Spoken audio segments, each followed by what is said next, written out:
Assalamualaikum warahmatullahi wabarakatuh. Perkenalkan nama saya Mindawati dengan NIM F1G12007.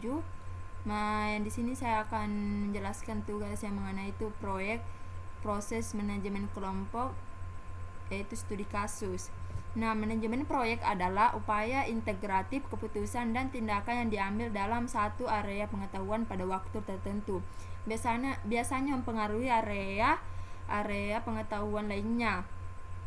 Proses adalah serangkaian tindakan yang diarahkan menuju hasil tertentu. Kelompok proses manajemen proyek berkembang dari memulai kegiatan ke merancang kegiatan, melaksanakan kegiatan, memantau dan mengendalikan kegiatan dan menutup kegiatan. Berikutnya ini manajemen senior sering melakukan beberapa tugas untuk meletakkan dasar terkadang disebut tugas pra-inisiasi, termasuk yang berikut. Pertama itu tentukan ruang lingkup, waktu dan batasan biaya untuk proyek. Kedua, identifikasi sponsor proyek. Ketiga, pilih manajer proyek.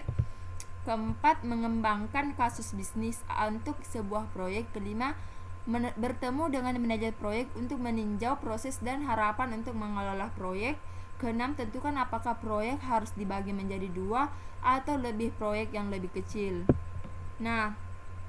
Berikutnya itu analisis pemangku kepentingan, yang dimana adalah teknik yang dapat digunakan manajer proyek untuk membantu memahami dan meningkatkan dukungan pemangku kepentingan di seluruh proyek.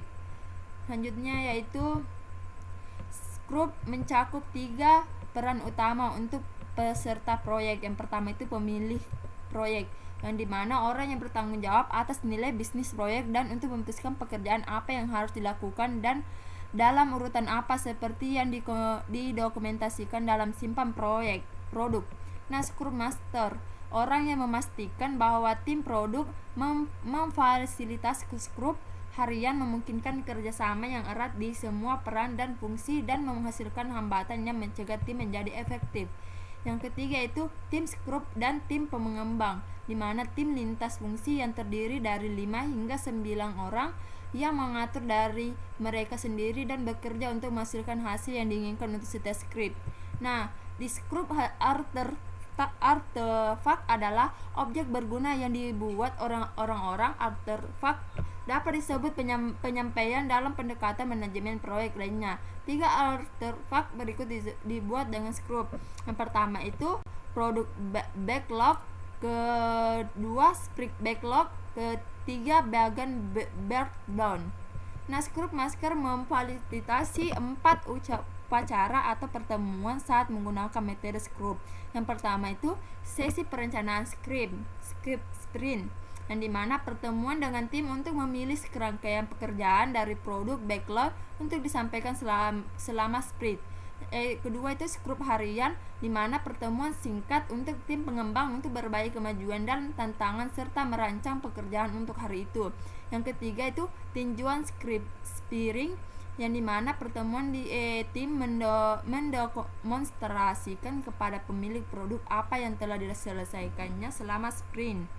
Yang keempat itu retrospective sprint, yang dimana pertemuan ini tim mencari cara untuk meningkatkan produk dan proses berdasarkan tinjauan kinerja aktual tim pengembang. Berikutnya itu 2 alat untuk pemantauan dan pengendalian dalam kinerja kerja Scrum sebagai berikut. Yang pertama itu Scrum harian diadakan setiap pagi untuk merencanakan dan mengomunikasikan pekerjaan untuk hari itu dan mendiskusikan segala risiko, masalah atau hambatan.